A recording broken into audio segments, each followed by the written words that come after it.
bien grâce du Père. Prépare-toi.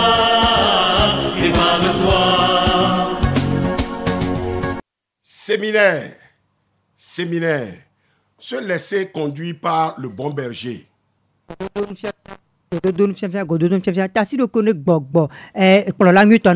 Comment voulez-vous que cette année 2024 soit pour vous-même? Que désirez-vous pour cette année? Quelle est votre aspiration? Comment plaire à Dieu? Voulez-vous voir toutes les promesses de Dieu s'accomplissent dans votre vie? Eh bien, ne manquez pas cet important séminaire que le Centre international d'études et de communication de l'Évangile organise.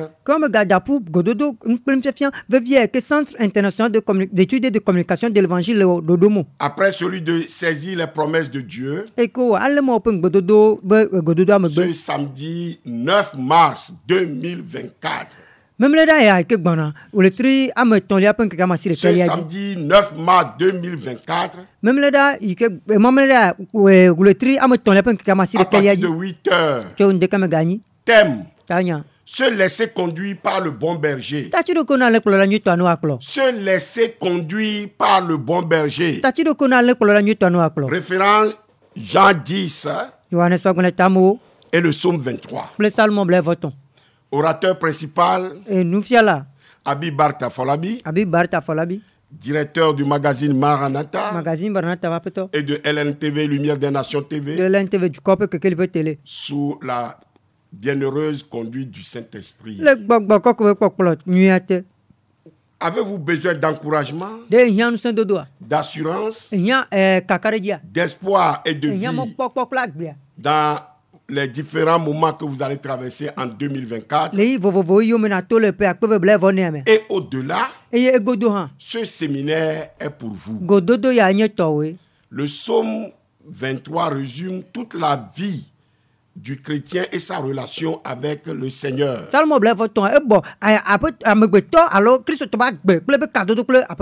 Vous aurez une profonde explication de ce psaume de David et saisir son réma.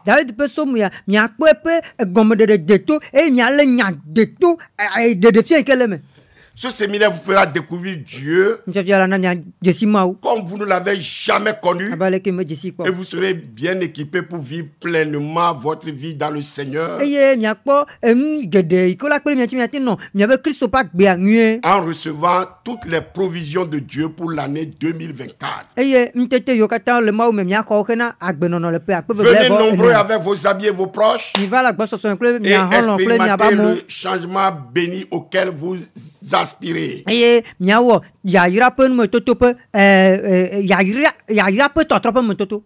2024, c'est votre saison. Pour tout renseignement, contactez le 90 03 60 86 90 03 60 86 ou bien le 99 47 93 87. Je prie que tous ceux qui vont venir à ce séminaire reçoivent la solution à leurs problèmes au nom merveilleux de Jésus-Christ. Le seul premier verset du psaume 23 m'a pris des mois pour l'étudier en profondeur.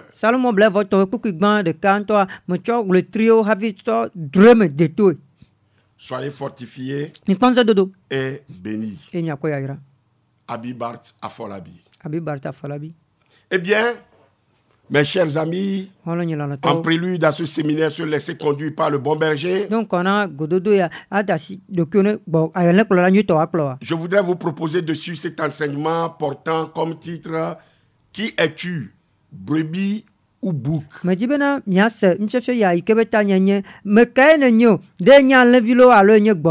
Qui es-tu, brebis ou bouc? Gloire à Dieu. Alléluia. Je rendrai toujours grâce à Dieu pour ce merveilleux instrument qu'est LNTV, Lumière des Nations TV. La chaîne du réveil. La télé de tous les disciples de Jésus qu'il a mise à notre disposition pour préparer les cœurs. Susciter le réveil dans nos églises et pour amener la transformation de toute la nation togolaise pour atteindre le monde entier. Qu'il soit jamais exalté et que son nom soit loué d'éternité en éternité. Il a jeté un regard favorable sur l'église au Togo pour la préparer pour son retour. Et sur notre pays, le Togo, pour le dessein particulier qu'il a pour lui.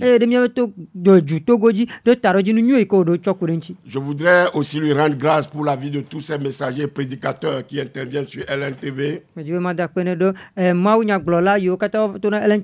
pour avoir épousé notre vision et pour s'être inscrit dans cette vision. En tout cas, personne ne nous a déçus parmi eux jusqu'à présent. Et j'apprécie beaucoup les messages de vérité qu'ils délivrent au peuple au quotidien. Puis cela a suscité d'autres bons prédicateurs et enseignants de la vérité sur toute l'étendue du territoire national et au-delà de nos frontières.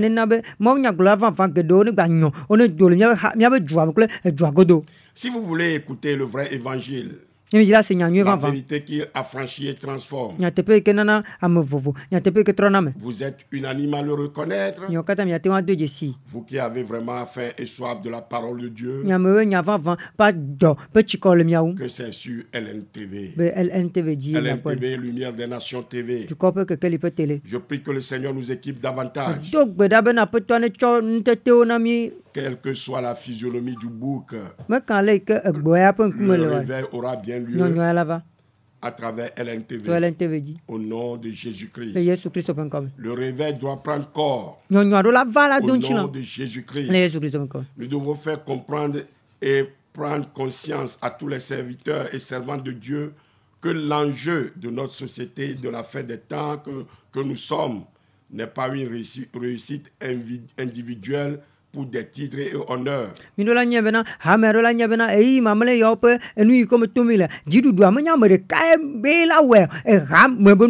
Mais c'est de susciter le réveil pour préparer non seulement l'épouse à l'enlèvement pour rencontrer son Seigneur, mais aussi pour permettre la transformation de notre milieu de vie pour le bien-être de tous. Ce n'est pas amasser le plus grand tas de branchages qui compte. L'important, c'est d'y mettre le feu. Et il nous faut du feu. Le feu du réveil. LNTV, la lumière qui brille au fond des ténèbres, la télé qui apporte la lumière au monde. Mes frères et sœurs dans la foi, veuillez contribuer à consolider ce ministère. Je vous en prie, les charges de LNTV sont énormes. Nous avons besoin de votre soutien et aide. Je prie aussi que beaucoup intercèdent pour nous. Priez pour nous. Restez à la brèche pour nous. Priez afin que nous puissions atteindre les objectifs et les buts de cette télé. Que tous les plans et attaques de l'ennemi soient voués à l'échec total au nom puissant de Jésus-Christ. En Christ, nous sommes plus que vainqueurs. Téléspectateurs, téléspectatrices, auditeurs, auditrices, mes bien-aimés dans le Seigneur, comme d'habitude, c'est dans la joie donc que nous nous retrouvons toujours autour de la parole immuable et infaillible de notre Dieu. Et nous vous souhaitons la bienvenue à cette émission. Prépare-toi à la rencontre de ton Dieu. Ce merveilleux rendez-vous des élus de Dieu qui nous conduit à la source de la vérité divine. Ce programme que vous ne voulez pour rien au monde rater. Que Que toute la gloire soit rendue au maître d'œuvre, le Seigneur Jésus-Christ, d'éternité en éternité.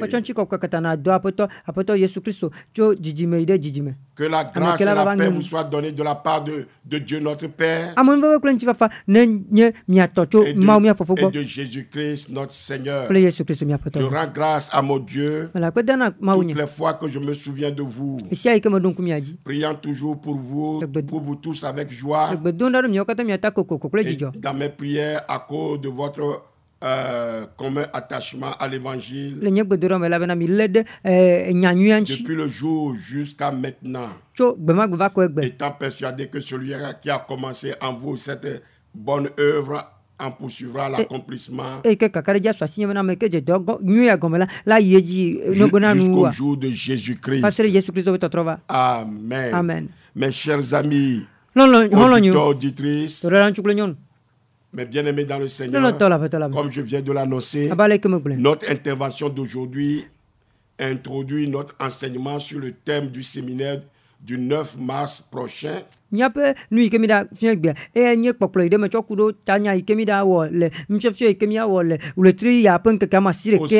international d'études et de communication de l'Évangile. Le Centre international d'études et de communication de l'Évangile. Situé tout juste derrière le marché de Baie. Le thème se laisser conduire par le bon berger. Mes chers amis, vous savez qu'un berger a pour activité principale de s'occuper surtout des animaux de trait.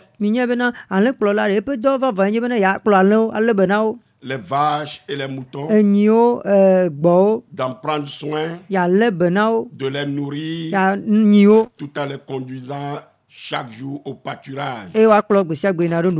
Et quand nous parlons du bon berger,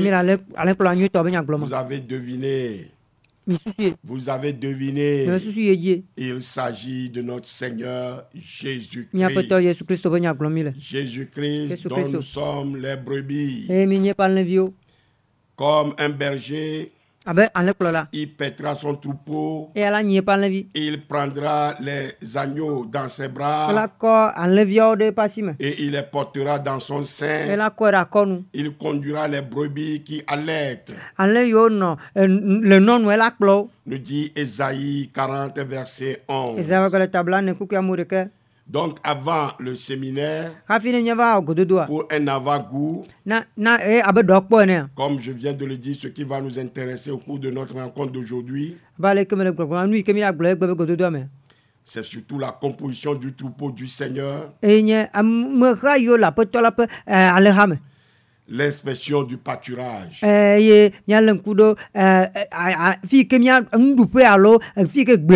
l'inspection de la bergerie. On parle de brebis, mais vous savez, on parle souvent aussi de boucs, qui sont alors les brebis du Seigneur. Et qui sont les boucs? Qui es-tu? Brebis ou bouc? Mon frère, ma soeur, la question est posée et mérite une réponse juste et claire. Et cette réponse, tu dois la trouver aujourd'hui. Tu dois la donner aujourd'hui. Es-tu vraiment une brebis du Seigneur? Ou bien fais-tu partie des boucs? Écoutez, nous allons donc voir d'abord les caractéristiques entre la brebis et le bouc.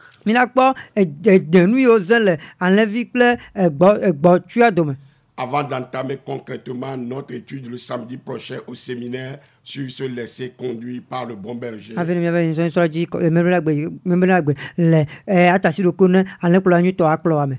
Au Centre international d'études et de communication de l'Évangile. Le Centre international d'études et de communication de l'Évangile. Situé tout juste derrière le marché de Baie. Séminaire auquel nous vous invitons expressement à participer à partir de 8h. Pour terminer tôt et repartir tôt.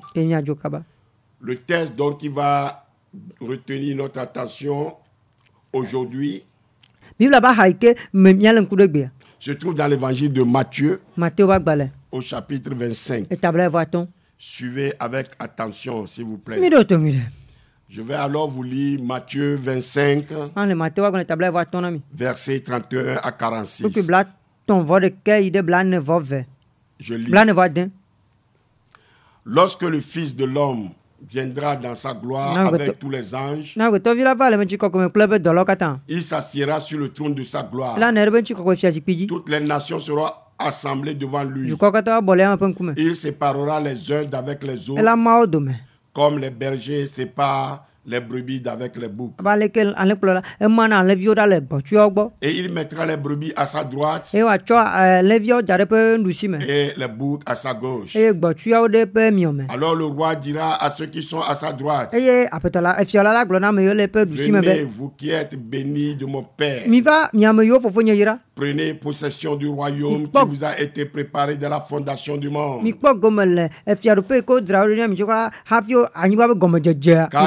Car j'ai eu faim, vous m'avez donné à manger.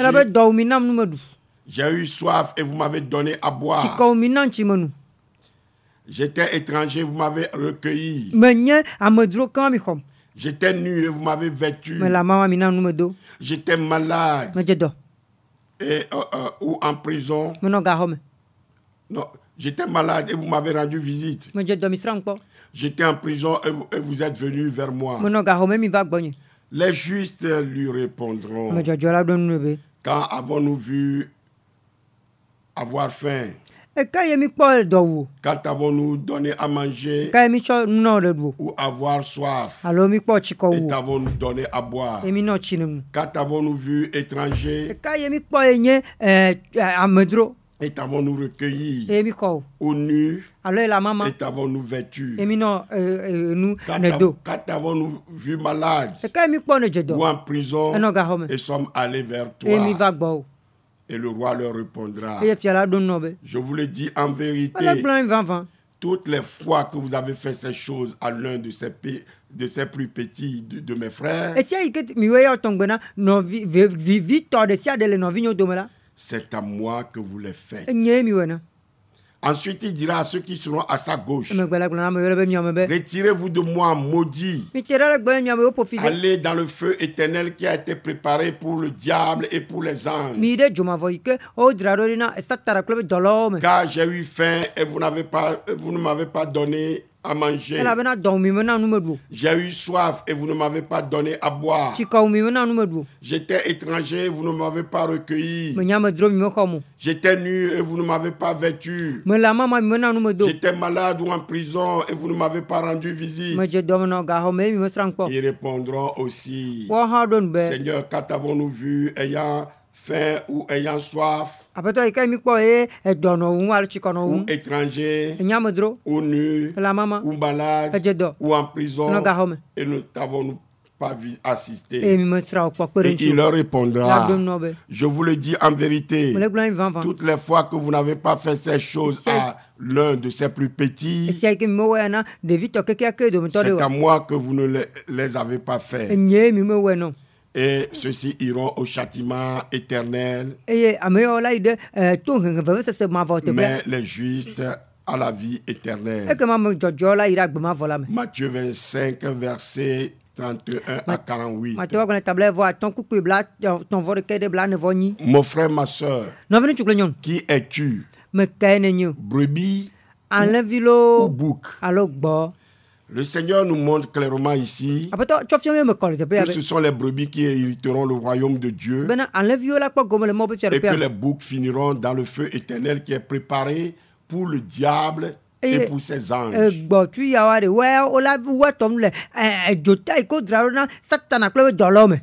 Mais le diable et pour ses anges, c'est à eux que l'enfer est préparé.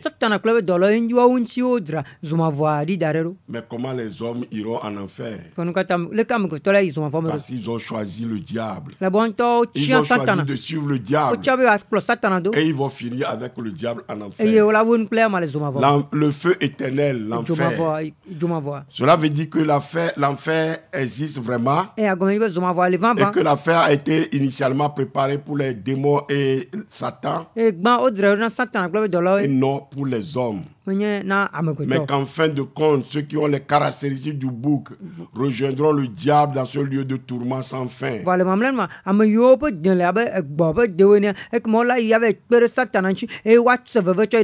Mes frères et sœurs, chacun doit tout faire, prendre la décision d'éviter cet endroit horrible.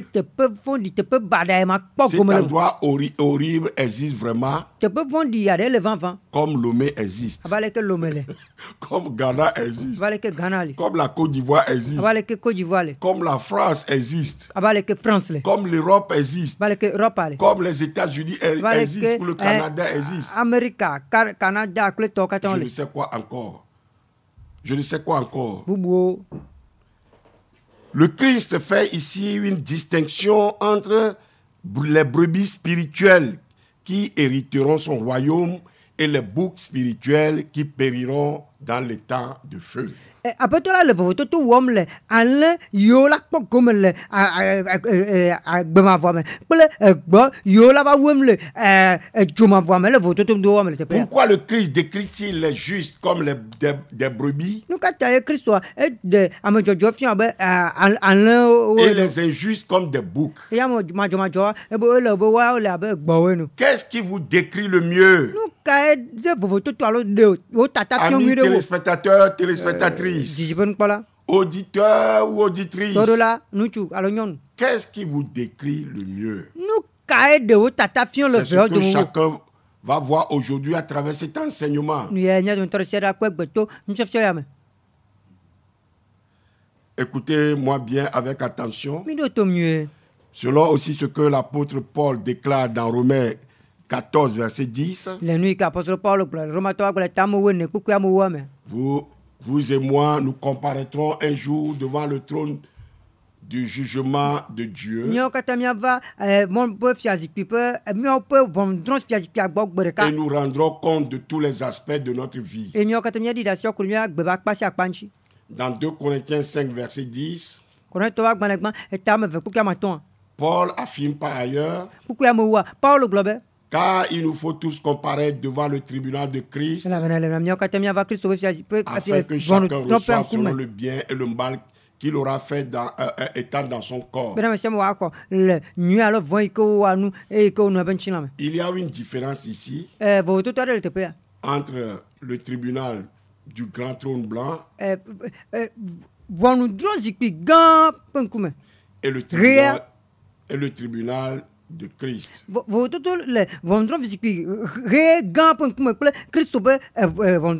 tribunal de Christ, c'est d'abord pour récompenser les brebis. Mais le trône du jugement de Dieu, le grand trône blanc, c'est pour la condamnation éternelle. C'est beaucoup trop triste de finir sa vie en enfer, de se présenter devant le tribunal du grand trône blanc et d'aller dans le tourment éternel. Donc nous devons tout faire, mes frères et sœurs, pour ne pas y aller. Par contre, devant le tribunal de Christ, les fidèles serviteurs seront récompensés. Nous serons récompensés. Nous serons récompensés. Des couronnes nous attendent. Nous avons déjà fait des enseignements sur ce sujet. Vous pouvez demander ces enseignements-là, nous allons vous en donner. Alors, mes chers frères et sœurs, dans cette parabole donnée par le Seigneur, dans Matthieu 25 que nous venons de lire, le Christ explique le sens de son jugement. Il parle des brebis et des boucs qu'il séparera. Et chaque groupe prendra une direction opposée. Le paradis ou l'enfer. Je crois que vous avez déjà vu, auditeurs, auditrices, une brebis. Vous connaissez bien une brebis et vous connaissez aussi un bouc. Et je ne doute pas que vous en avez déjà tué ou consommé la viande. Et vous savez aussi que les brebis et les boucs se ressemblent comme des cousins.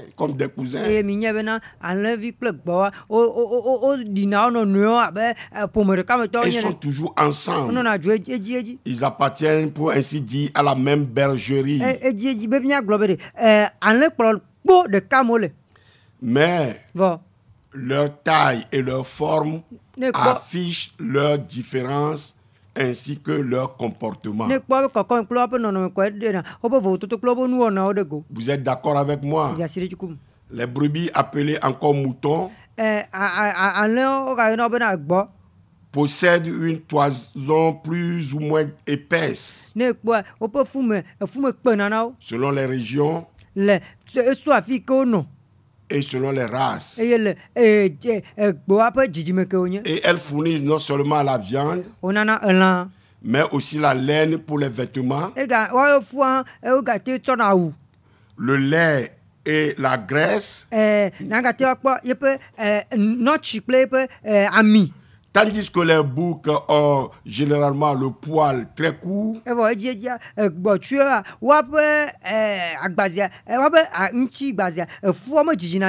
et une barbiche et 2 cornes et souvent dégagent une forte odeur s'ils ne sont pas surtout castrés.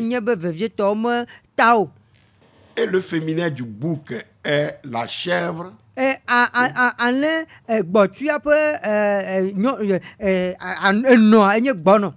son petit chevreau, ou bien chevrette, ou bien cabri, tandis que le masculin de la brebis donne le bélier.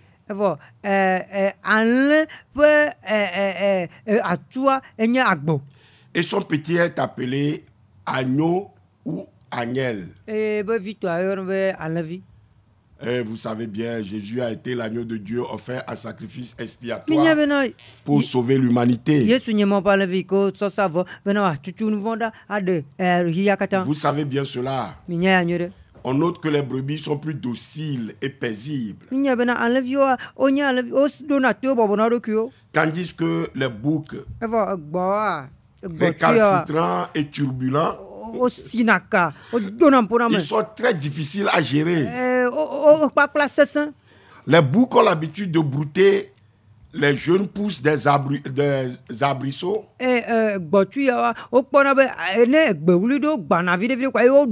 Tandis que les brebis pèsent l'herbe tendre, le gazon.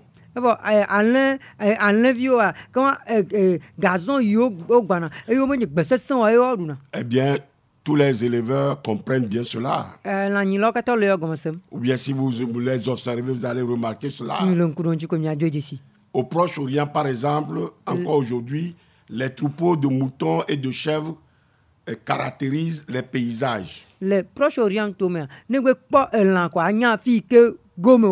Ce sont des animaux domestiques les plus communs dans ces régions. Ainsi donc, à plusieurs reprises, la Bible fait référence aux brebis et aux boucs. Selon 2 Samuel 12, verset 3, une brebis est parfois la seule possession des gens pauvres.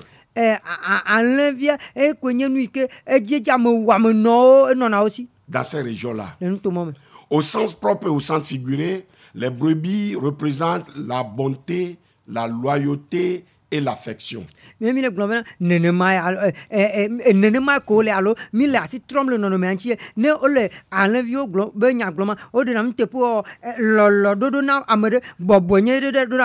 ce que nous pouvons découvrir dans 2 Samuel 12, versets 3 à 4.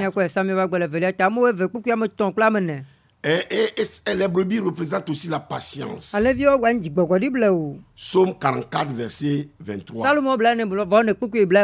Et aussi la douceur. Ésaïe 53, verset 7. La brebis est docile, nous l'avons dit. Vous voyez cela dans Jean 10, versets 3 à 4. Elle est douce. Ésaïe 53, verset 7. Jérémie 11, verset 19. Elle est faible lorsqu'elle est laissée à elle-même. Michée 5, verset 7. Et Matthieu 10, verset 16. Et la brebis ne peut pas se passer de guide. Nous voyons cela dans Nombre 27, verset 17. Et Ézéchiel 34, verset 5. Aussi Matthieu 9, verset 36. Et le verset 26 à 31 aussi. Donc, cela, la loi du Sinaï. Les brebis et les agneaux étaient des animaux les plus fréquemment utilisés pour les sacrifices qui sont des types du seul sacrifice expiatoire de Jésus-Christ.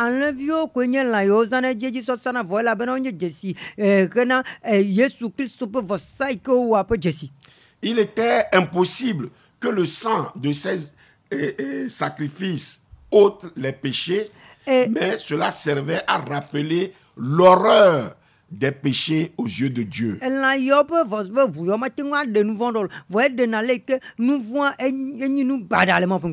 Et par son seul sacrifice accompli pour une fois pour toutes à la croix, le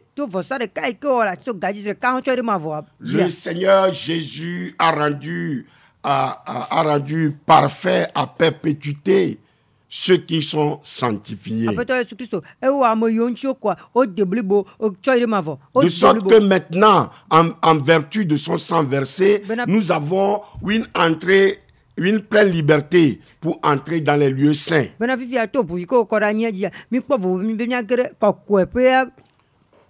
Selon Hébreux 10, versets 1 à 25.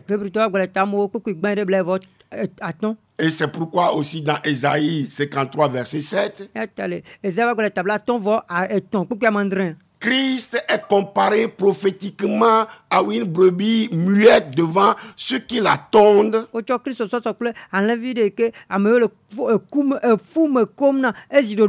Et un agneau qui est amené à la boucherie. Et en tant qu'agneau immolé, notre Rédempteur se tiendra éternellement devant nos yeux et recevra notre adoration.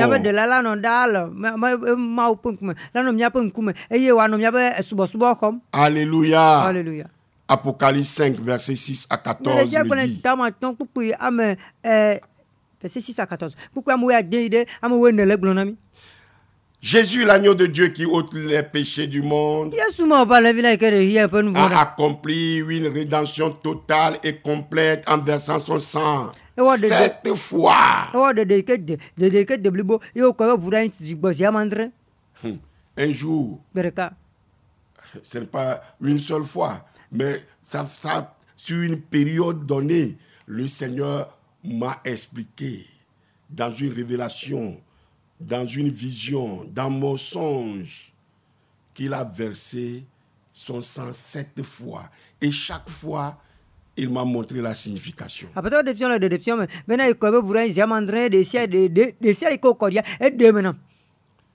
C'est pour réparer tout ce qui est gâté dans le jardin d'Éden.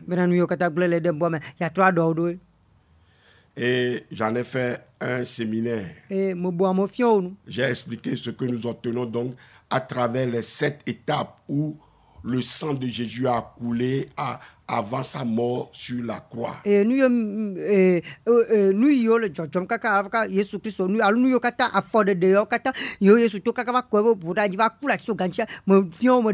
je peux vous dire même que comme Ève est sortie de la côte,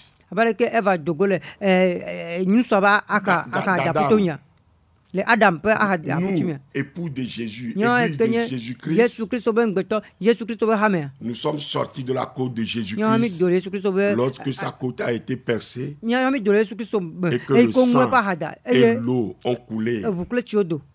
Si vous n'avez pas suivi cet enseignement, vous ne pouvez pas avoir une connaissance approfondie même de la vie chrétienne.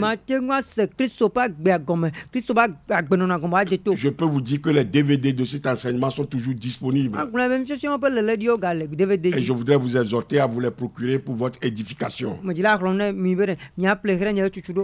D'ailleurs, encore le mois prochain, je me propose de faire encore ce séminaire, surtout dans la période de Pâques.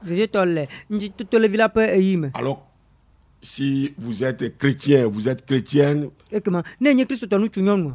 vous aimez vraiment le Seigneur, priez pour que ce séminaire ait lieu. Ça vous fera beaucoup de bien. Ça fera beaucoup de bien à toute l'Église. Alors, chers amis, auditeurs, auditrices, la nature tranquille, l'incapacité de se défendre, l'instinct grégaire, c'est la tendance qui porte à vivre en groupe.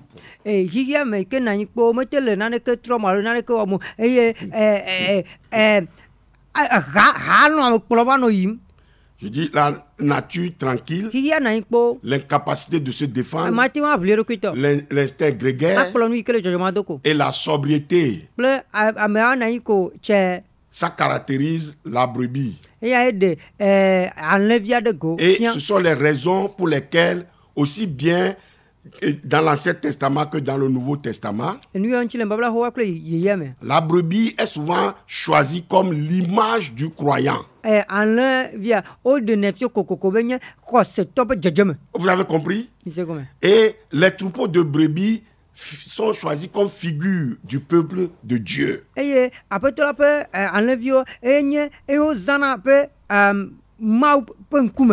D'ailleurs, une observation attentive d'un troupeau de brebis donne à croire que les brebis possèdent toutes les caractéristiques du fruit de l'esprit énuméré dans Galates 5.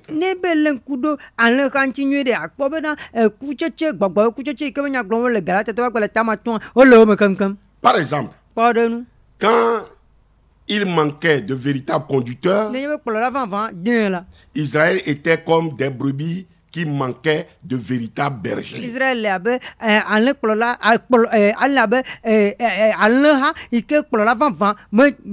Vous verrez cela dans Nombre 27, verset 17. Et dans Matthieu 9, verset 36. Je crois que vous me suivez avec attention. Alors je pourrais vous dire qu'il y a beaucoup d'églises comme ça aujourd'hui qui manquent de véritables bergers aux yeux de Dieu. Je dis aux yeux de Dieu. Leurs conducteurs, ce ne sont que des loups ravisseurs. Écoutez bien. Le berger est appelé à se nourrir du lait des brebis et non pas à se régaler des brochettes. Quand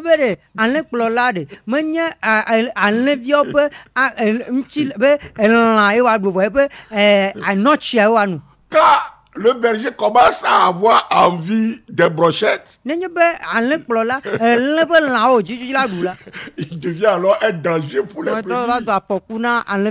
Il devient alors un loup ravisseur qui égorge les brebis.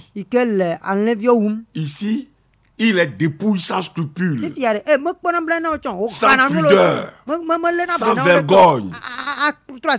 Je crois que vous m'avez compris. Ok, on continue. David, qui lui-même avait été berger, va appeler l'Éternel au psaume 23 son berger. Et lui-même se compare à une brebis qui ne manque de rien sous la conduite et la protection de son berger. Je dis que David lui-même a été berger. Et il appelle l'Éternel son berger.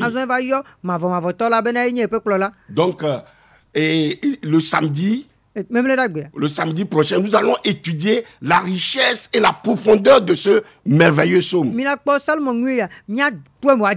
Je vous ai dit que le premier verset, le seul verset là, m'a pris des mois pour comprendre en profondeur sa signification.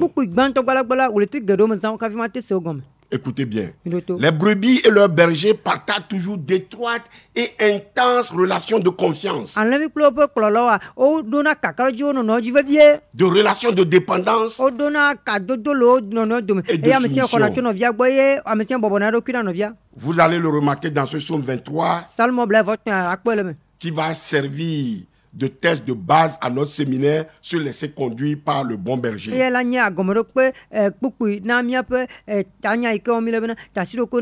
J'espère que vous serez tous là le samedi prochain, le 9 mars. À la sortie de ce séminaire, je vous assure que votre vie ne sera plus la même. Vous aurez plus d'assurance et d'espoir pour entamer chaque jour. Je dis bien chaque jour. Et affronter et vaincre n'importe quel défi. Alléluia. Allons dans Jean 10. Versets 2 à 4, pour voir comment le Seigneur Jésus lui-même décrit la relation des brebis avec leur berger. Il dit ici, mais celui qui entre par la porte, c'est le berger des brebis. Le portier lui ouvre et les brebis entendent sa voix. Il appelle par leur nom les brebis qui lui appartiennent. Il les conduit dehors. Lorsqu'il a fait sortir tous ses propres brebis, il marche devant elles. Et les brebis le suivent parce qu'elles connaissent sa voix. Vous savez, on peut avoir dans une bergerie des brebis appartenant à 10 bergers. C'est de ça que le Seigneur Jésus parle ici. Mais quand un berger va rentrer, va passer par la porte,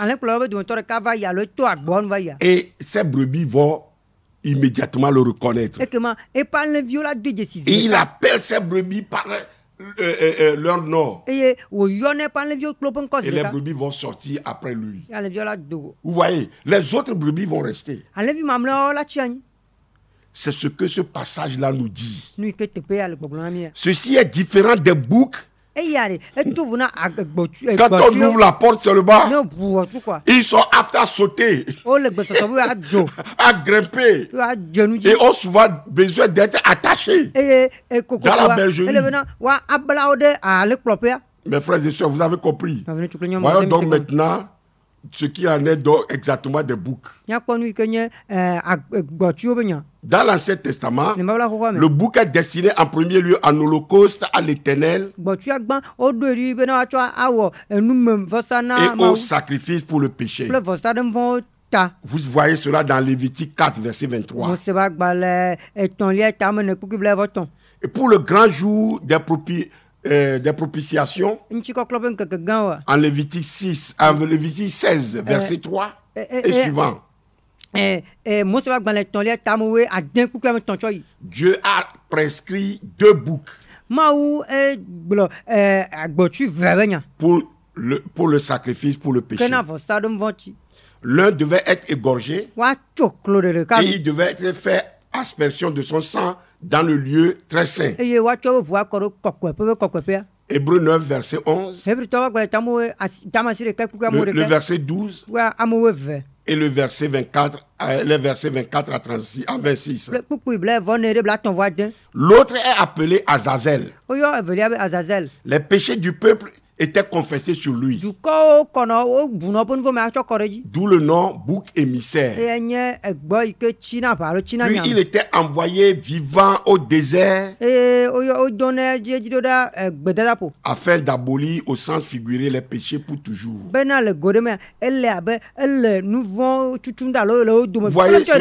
Vous voyez cela dans Lévitique 16, versets 20 à 22.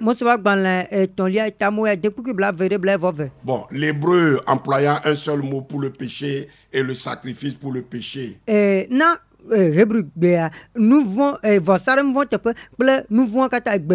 seul mot.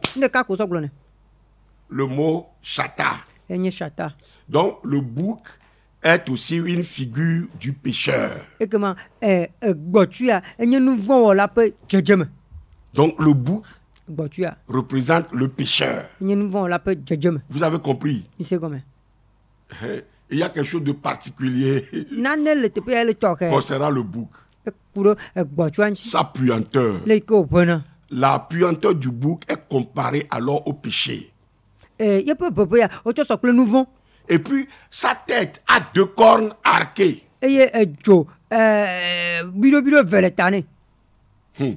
Cela symbolise Satan lui-même. C'est pourquoi on appelle bouc, ou bien on dit chèvre de Mendès. Mendès ou bien... Les occultistes là, leur symbole, chaque fois, c'est le bouc avec 2 cornes sur la tête.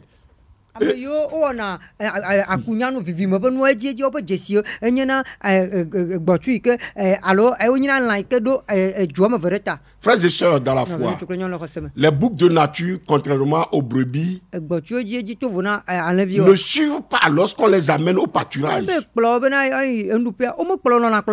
Mais qu'est-ce qu'ils font? Ils vont se bousculer d'abord vers la tête du troupeau et souvent s'imposent. Lorsqu'il prophétisa au sujet de la libération de Juda de la captivité babylonienne, Jérémie a déclaré: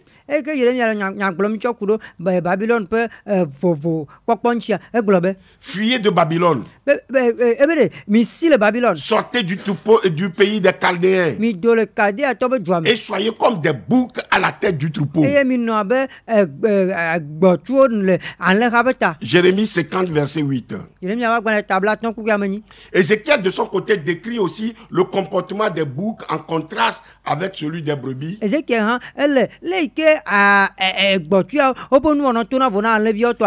Une fois sorti du pâturage. Et il a dit de la part de l'Éternel: c'est moi qui ferai paître mes brebis. C'est moi qui les ferai reposer. Dit l'Éternel: je chercherai celles qui étaient perdues. Je ramènerai celles qui étaient égarées. Je penserai celles qui étaient blessées. Et je fortifierai celles qui étaient malades, celles qui est malade. Mais je détruirai celles qui sont grasses et vigoureuses. Je vais les paître avec justice. Et vous, mes brebis, ainsi parle l'Éternel, le Seigneur l'Éternel, je jugerai entre brebis et brebis, entre brebis et boucs.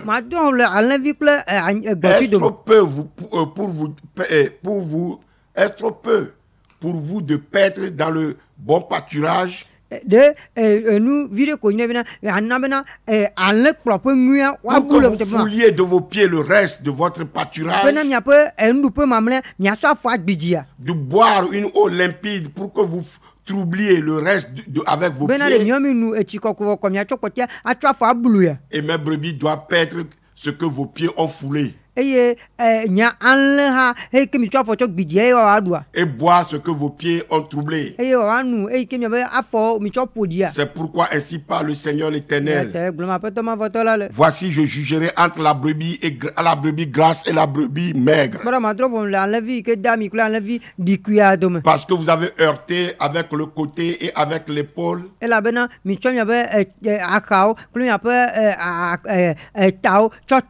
Et frappez de vos cornes toutes les brebis faibles, jusqu'à ce que vous les avez chassées. Je porterai secours à mes brebis, afin qu'elles ne soient plus au pillage. Et je jugerai entre brebis et brebis. Ézéchiel 34, versets 16 à 22. Comme je l'ai déjà dit, les boucs aiment s'imposer.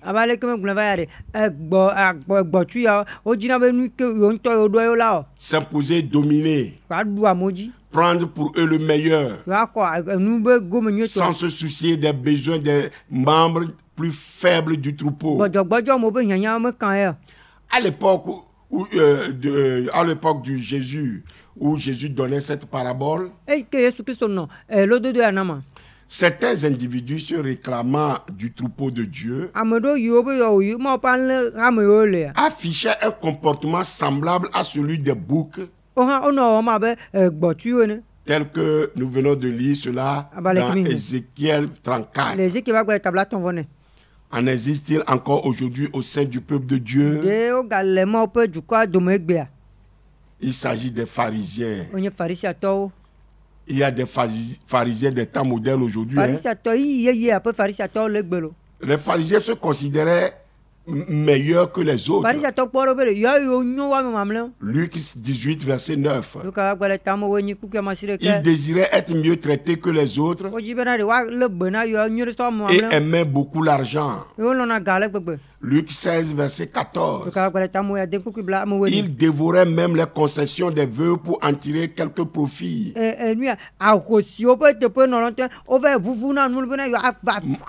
Matthieu 23, verset 14. Ils se servaient de leur position pour obtenir les sièges les plus confortables. Les premières places à la synagogue. Et les plats les plus délicats lors des banquets. Matthieu 23, verset 6. Ils observaient le sabbat, payaient la dîme, priaient en public pour être vus, faisaient l'aumône et respectaient scrupuleusement les règles alimentaires bibliques. Mais aucune de ces actions, bien que justes et bonnes en elles-mêmes, ne procédait de l'amour de Dieu.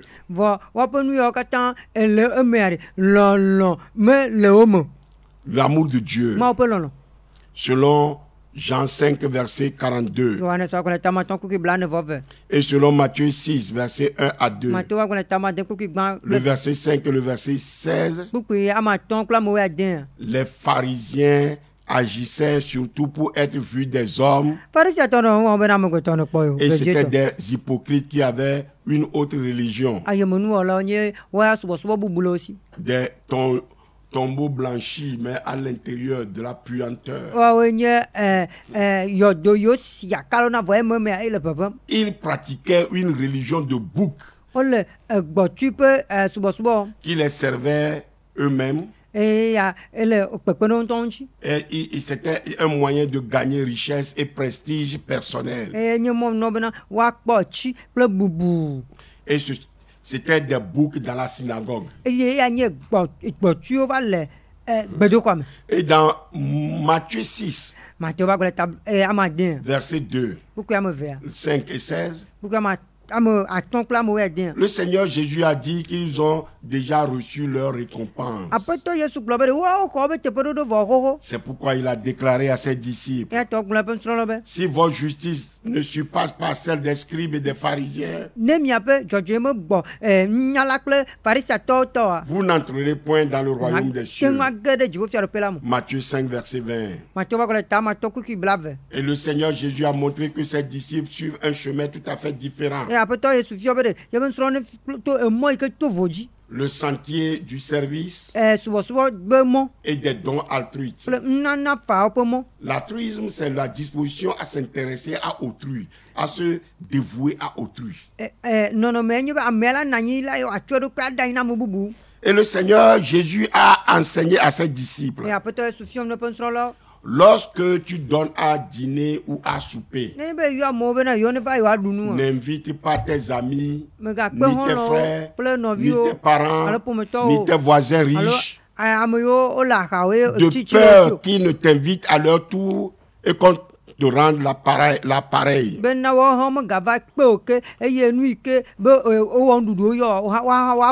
Lorsque tu donnes un festin, invite des pauvres, des estropiés, des boiteux, des aveugles, et tu seras heureux de ce qu'ils ne peuvent pas te rendre la pareille, car elle te sera rendue à la résurrection des justes. Alléluia. Luc 14, verset 12 à 14. Mon frère, ma soeur, si dans l'église, notre désir de servir ressemble à celui des pharisiens, vous avez compris, nous n'entrerons pas dans le royaume de Dieu. Si nous recevons maintenant des tiers, notre récompense pour ce que nous leur donnons, ou bien notre remerciement, nous n'avons plus de récompense dans le royaume de Dieu. Écoutez bien, tout ce que nous faisons, c'est à Dieu que nous le faisons. Tout ce que nous faisons, c'est à Dieu que nous le faisons. Nous ne devons pas surtout attendre la reconnaissance, le remerciement de celui à qui nous avons fait ou celle à qui nous avons fait la chose. Les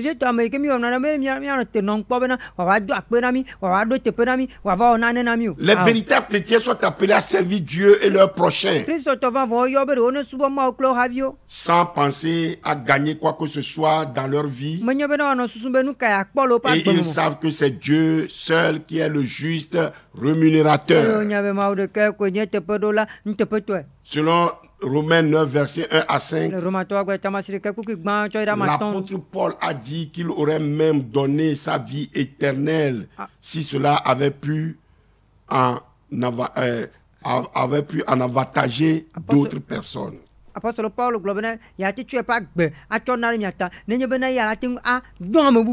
Rappelez ce que le Seigneur Jésus a déclaré à ses brebis dans Matthieu 25, versets 35 à 36. 25 à 36. 35 à 36. J'ai eu faim et vous m'avez donné à manger, etc. Et au verset 40, je vous le dis en vérité, toutes les fois que vous avez fait ces choses à l'un de ces plus petits de mes frères, c'est à moi que vous les faites. Et ce qu'il a dit aussi au bouc, toutes les fois que vous n'avez pas fait ces choses à l'un de ces plus petits de mes frères, c'est à moi que vous ne les avez pas faites. Le verset 45. Et nous voyons aussi dans Luc 13, verset 26, cette déclaration des boucs qui sonne comme une réponse.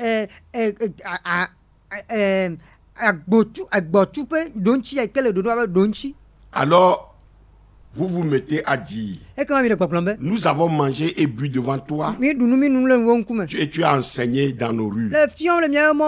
Les boucs avaient entendu le message de Jésus. Ils s'étaient peut-être conformés à certaines obligations religieuses pour sauver leur apparence.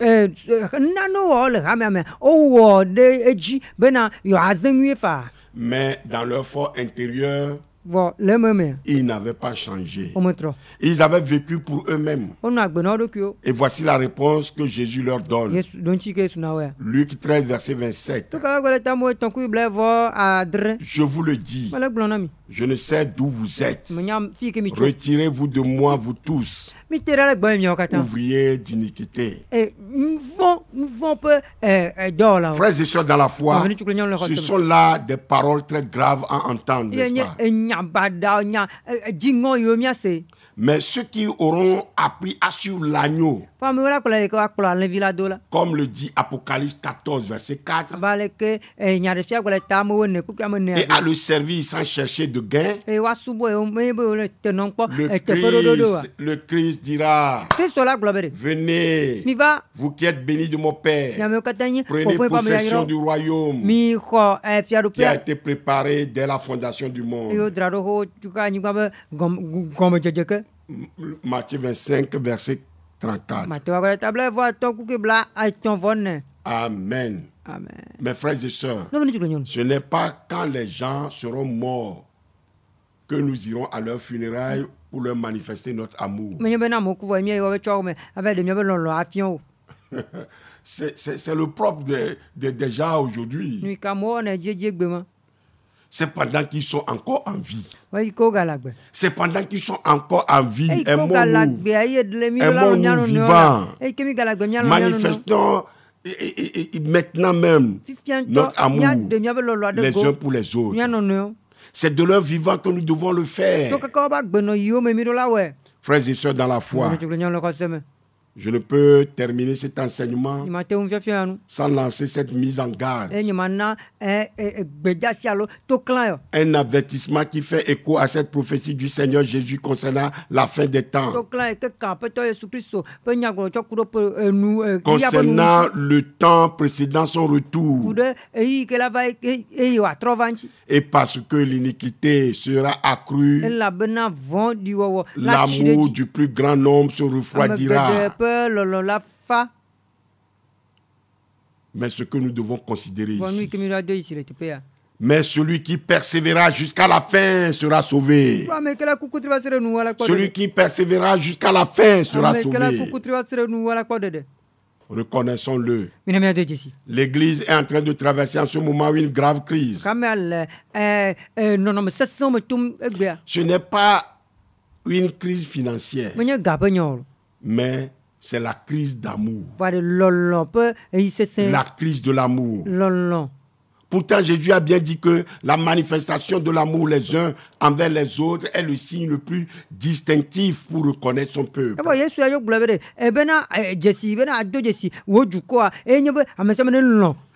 Aimez-vous les uns les autres comme je vous ai aimé, vous aussi. Aimez-vous les uns les autres. À ceci, tous reconnaîtront que vous êtes mes disciples si vous avez l'amour les uns pour les autres. Jean 13, verset 34 à 35. Moi,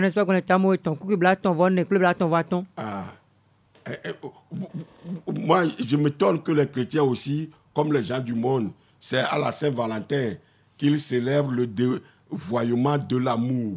Ce qu'ils célèbrent là, moi je dis que c'est le dévoiement de l'amour.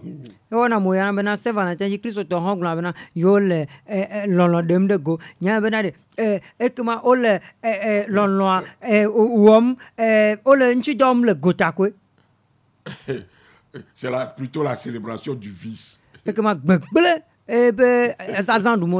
Et l'apôtre Paul explique, quand je parlerai les langues des hommes et des anges, si je n'ai pas l'amour, je suis un airain qui résonne et une cymbale qui retentit.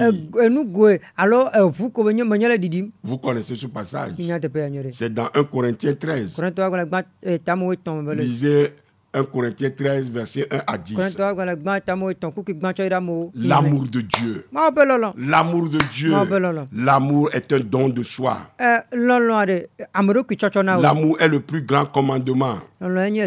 Tu aimeras le Seigneur ton Dieu de tout ton cœur, de toute ton âme, de toute ta pensée. C'est le premier, le plus grand commandement. Et voici le deuxième qui lui est semblable. Tu aimeras ton prochain comme toi-même. De ces deux commandements dépendent toute la loi et les prophètes. Matthieu 22, verset 34 et 37 à 40.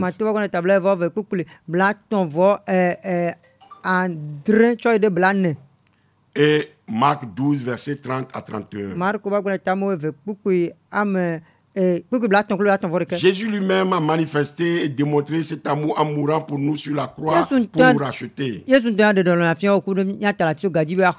Et c'est pour les brebis et non pour les boucs qu'il a versé son sang.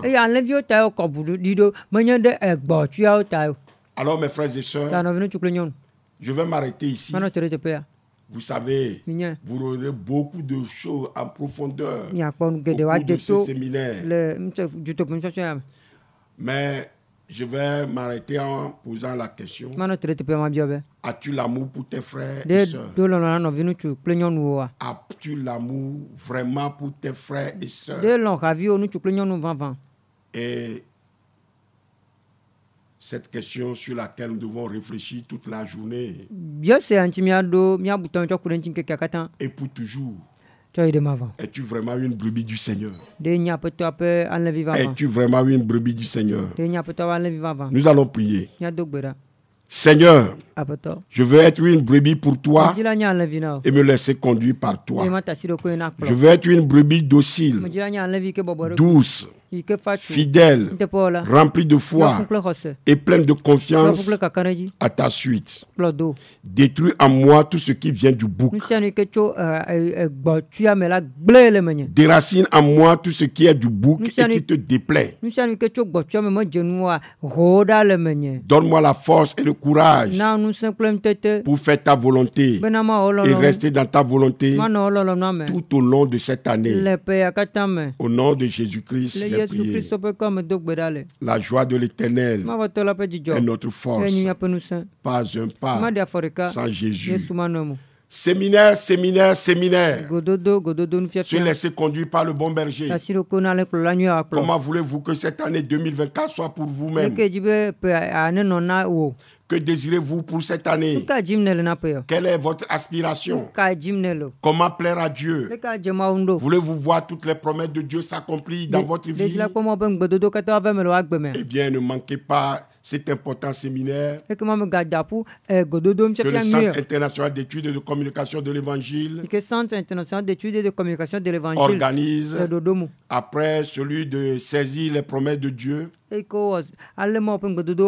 Ce samedi 9 mars 2024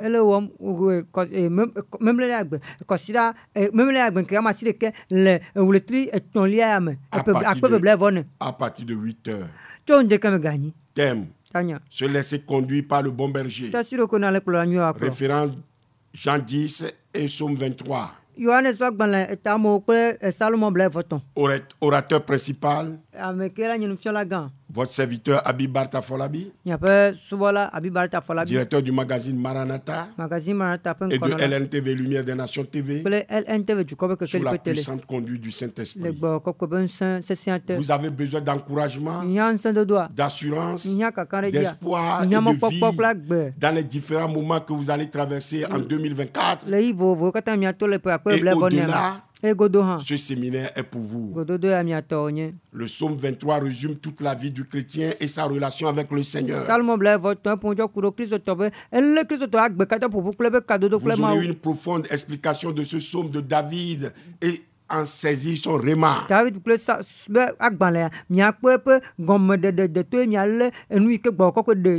Ce séminaire vous fera découvrir Dieu comme vous ne l'avez jamais connu. Et vous serez équipé pour vivre pleinement votre vie dans le Seigneur en recevant toutes les provisions de Dieu pour l'année 2024. Venez nombreux avec vos amis et vos proches et expérimentez le changement béni auquel vous aspirez. 2024, c'est votre saison. Pour tout renseignement, contactez le 90 03 60 86 ou bien le 99 47 93 87. Je prie que tous ceux qui vont venir à ce séminaire reçoivent tous la solution à leurs problèmes. Au nom de Jésus-Christ. Amen. Écoutez mes frères et sœurs, le seul premier verset du psaume 23 m'a pris des mois pour l'étudier en profondeur. Soyez fortifiés et bénis. Amen.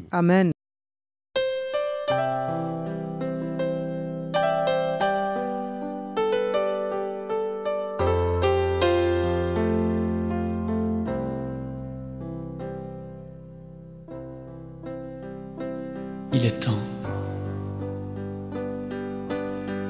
Il est temps de répondre à l'appel de ton Dieu. Il est temps de sortir de l'ombre. Il est temps d'ouvrir les yeux.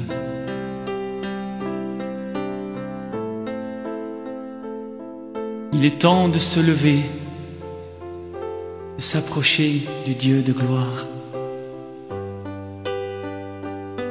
Il est temps de se soumettre à sa volonté. Il est temps de vivre à ses côtés.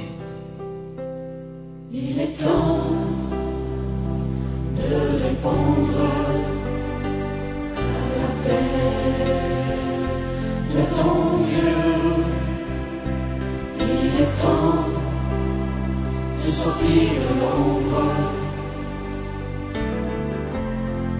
Il est temps d'ouvrir les yeux. Il est temps de se lever, de s'approcher du Dieu de gloire, de se soumettre à sa volonté. Il est temps de vivre à ses côtés. Ta conscience te condamne et Satan te réclame, mais Jésus te tend la main, oui, pour te relever, pour te pardonner, pour effacer ton